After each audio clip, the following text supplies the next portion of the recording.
is a he's fancy. Repeat guest on the Why Are People Watching This podcast. A huge disappointment to his friends and family. He's a new comedian. And now arriving on the main stage, Matt! Give him a big round of applause!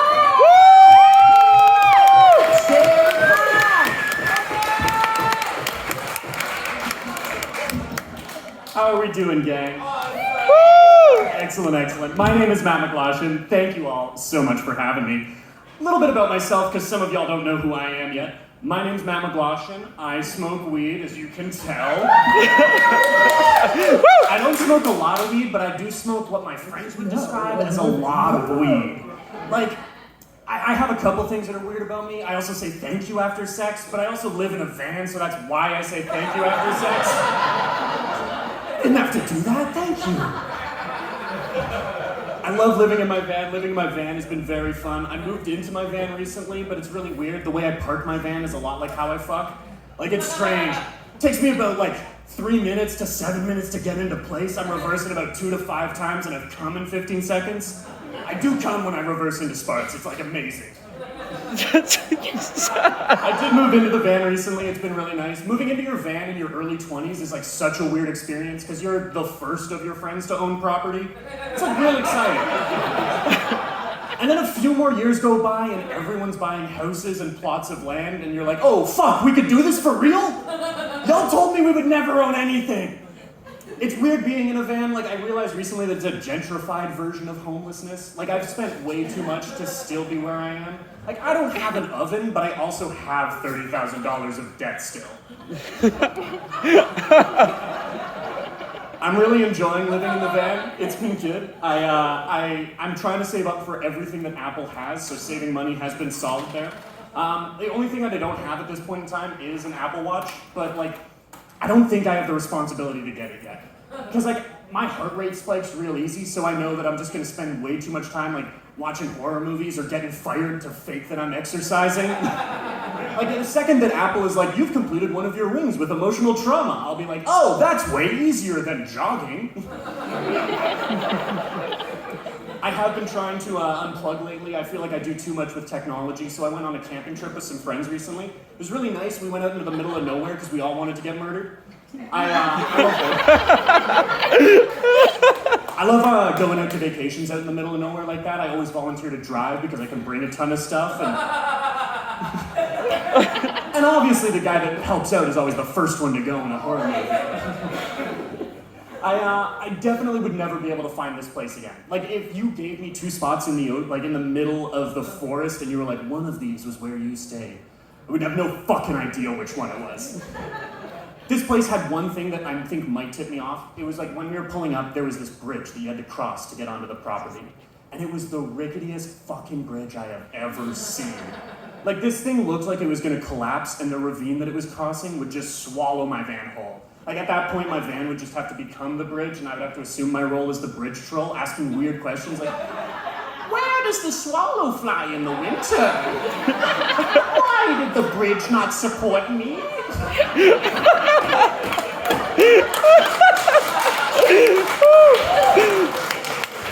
I really liked that campground. It was a wonderful campground once we crossed the bridge of death. But there was one thing that was a huge downside of it, the outhouse. I don't even mind going outside to go to the bathroom, but the door didn't latch, and it shut right onto the edge of the toilet. So the entire time that we're there, the only way you could take a shit is if you straddled that shit, and you just held the door like a set of reins. So at a certain point, I'm just the toilet cowboy on the shit frontier, dealing with some bad hombres. I really love vacations. I miss traveling. Y'all miss traveling?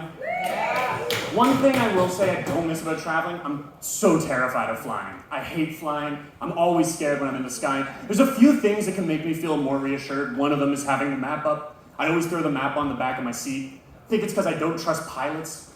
Just don't think they're actually going to take us where they go. In the 6 years that I've been flying regularly, though, that map is never updated. I don't know how much y'all have seen it, but that thing takes about 5 minutes to load one screen, never does it fully, and then it just gives up and moves on. I want my map to have more staying power than me. Like, it's discouraging when it's like, fuck it, we both know we're going north. I really enjoy hiking. Hiking's one of my favorite hobbies, mostly because it's on the ground. I do love going for like a hike, but there's always a weird spot sometimes where you hit like a wet patch. You gotta make your way through that, and there's never a good way. My tactic has always just been to be like a ballerina that shit themselves on the way to stage. Just kind of making your way through it. It's always a weird moment when you look around afterwards and you're like, oh, no one saw, oh, there's the community hiking group. Hi, Debbie, yeah, thanks. I, of course, do love going for walks. Walks are easier than hikes. I like walking through like really expensive parts of neighborhoods. Like whenever you hit an expensive neighborhood, it always feels like the setting for a real cheap movie. Like any cheap movie, I feel like, has been shot at someone's uncle's place that no one had permission to be there. It was like, oh, he's out for the weekend. I know the code, let's just break in. Whenever I'm walking through one of those rich neighborhoods, there's always a moment where like one of the doors is open, and you have a thought to yourself of, how long could I hide in there? Like, that's about 2,500 square feet. I got 5 minutes in me. I give myself about like a minute per 500 square feet. Like, if I find a good closet, you won't find me in your house. I'm honestly just telling that joke, waiting for Netflix or Amazon Prime to pick it up. I feel like that'd be a great game show. I'll host it. I would love to host that. We could call it something catchy like, who the fuck are you? Why the fuck are you giving my house to this creep? I feel like it's one of those ones that people will catch on to like yell in a Wheel of Fortune style. Who the fuck are you? As some of y'all might have heard, my last name is McGlashan. I'm not from here, I'm from Ontario. I'm sorry. I feel like we've danced around the first half of my name for far too long though. My name's Matt, and there's too many Matts.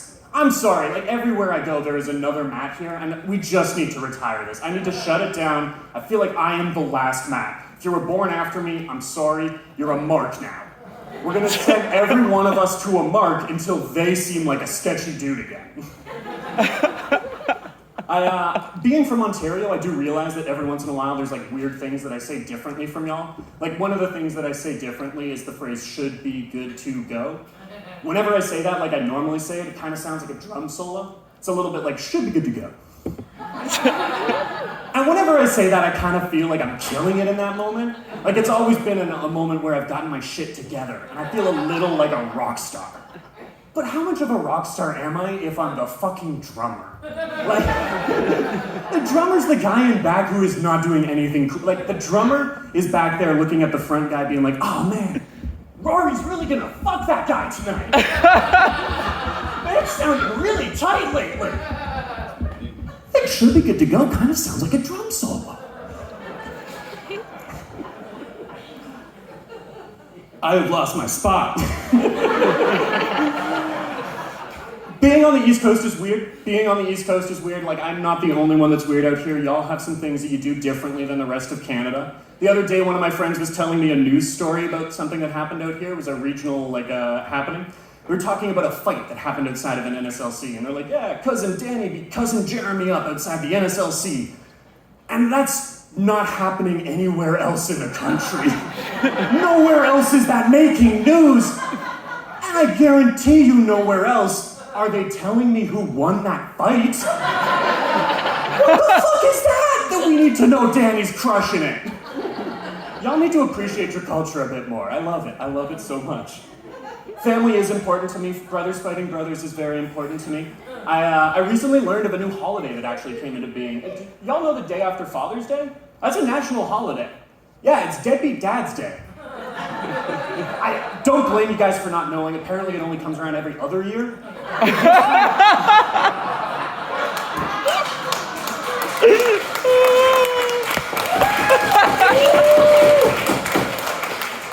It's a fun one. The gifts trickle in over a few days, kind of like Hanukkah, but it's more like shitty planning.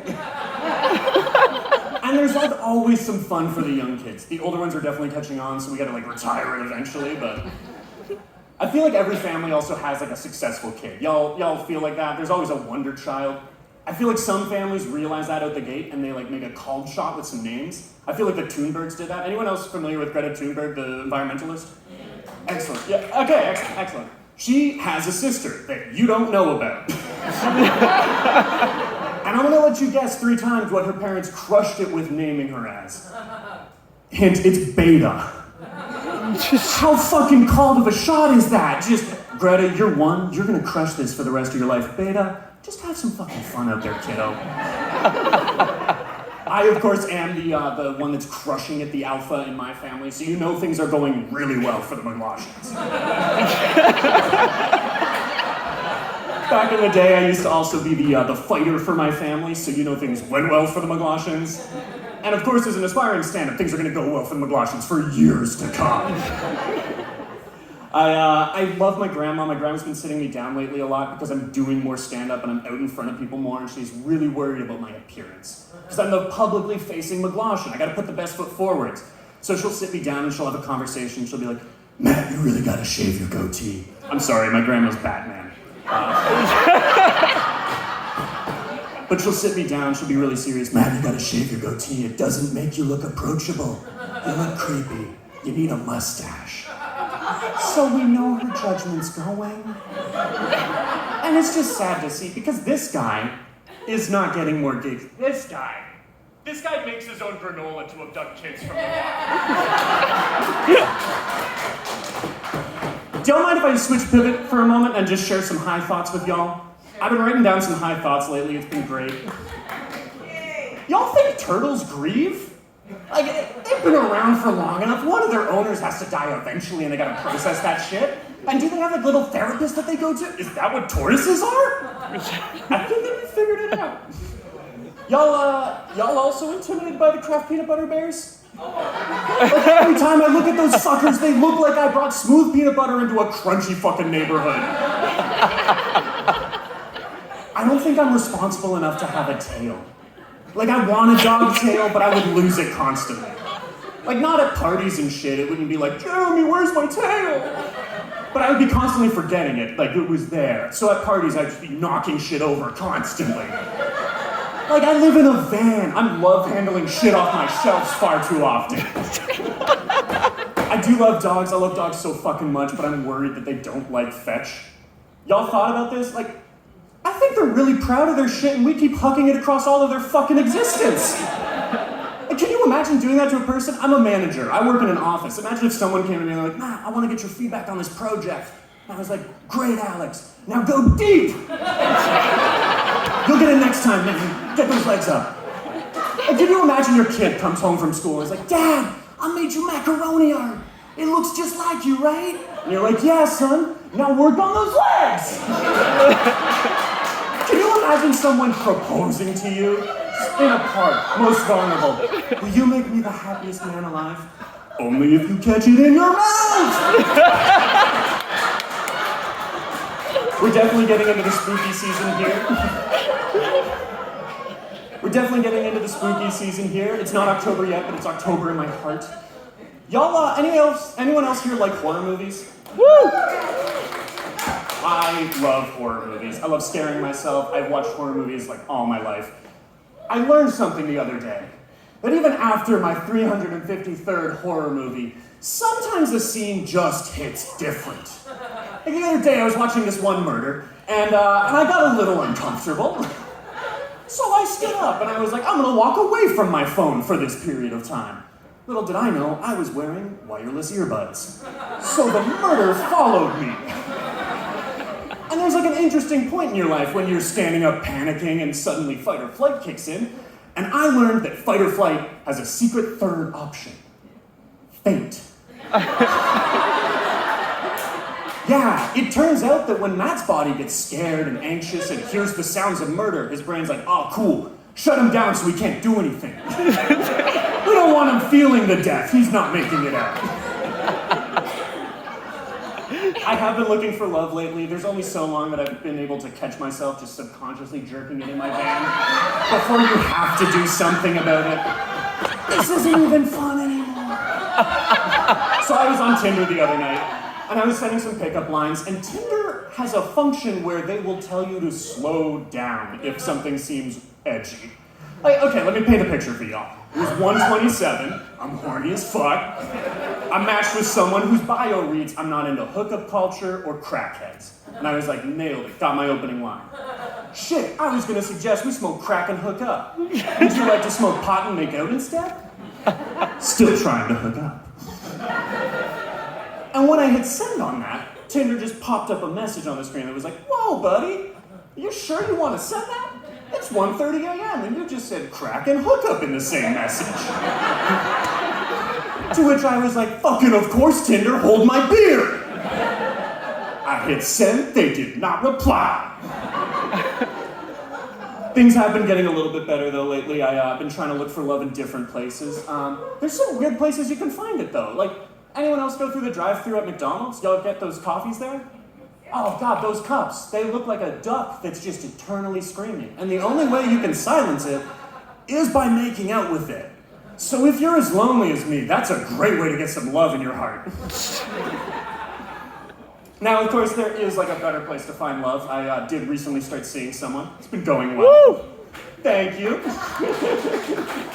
But it's been interesting because living in your van, there's always like red flags about you when you first start dating someone. She never picked up on them, but her friends really have.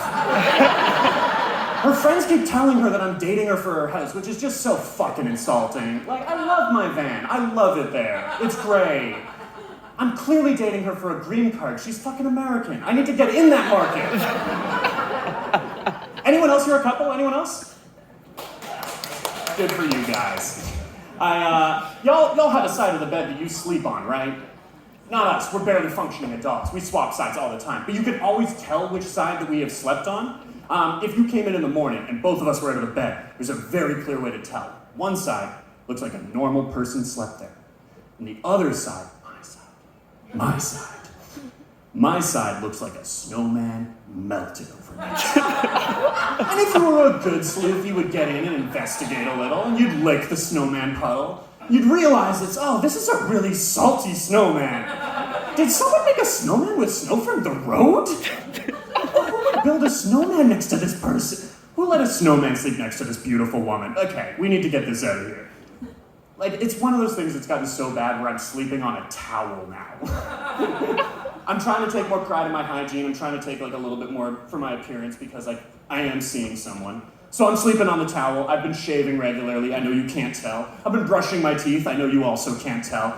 But the other day I was getting out of the shower and I was cleaning my dick tip with a Q-tip. It turns out that some of the tips you get from porn are not helpful. I am getting worried lately. There's only so long that we can date before she starts to realize just how fucking inconsistent my pubic hair is, though. Like, for the start of our relationship, it has been like what it is 60% of the time, which is like a bare-fucked Bigfoot down there. But then every once in a while, we'll go on a date and I'll be like, okay, let's pull out some stops. And I shave it down to a racing strip. Because let's face it, if you want to give yourself a line, you want to line it up with the dick. Then over the next few months, it just kind of goes through different shades of feminist and lesbian until we get back to hippie Wookiee fuckfest bush. Because that's where I live. I feel like I'm not painting an accurate picture of my pubes for you, so I want to make sure everyone walks home with this. Do you know what a treasure trail is? It's that little line of hair that goes from your belly button to your... Anyways, I have a treasure parking lot, which is that unsightly patch above the pubes but below the trail somehow. Thank you guys so much for having me. I got like one more joke for you. I have some crowd work that I don't normally get to do, but I feel like we built some good rapport. You in the front row, what does it sound like when you come? No worries, a lot of us are silent. I myself am not. When I come, it sounds a little different. It sounds a little like, I'm so sorry, I'm done already. Thank you. I've been McGlashan. Thank you so much.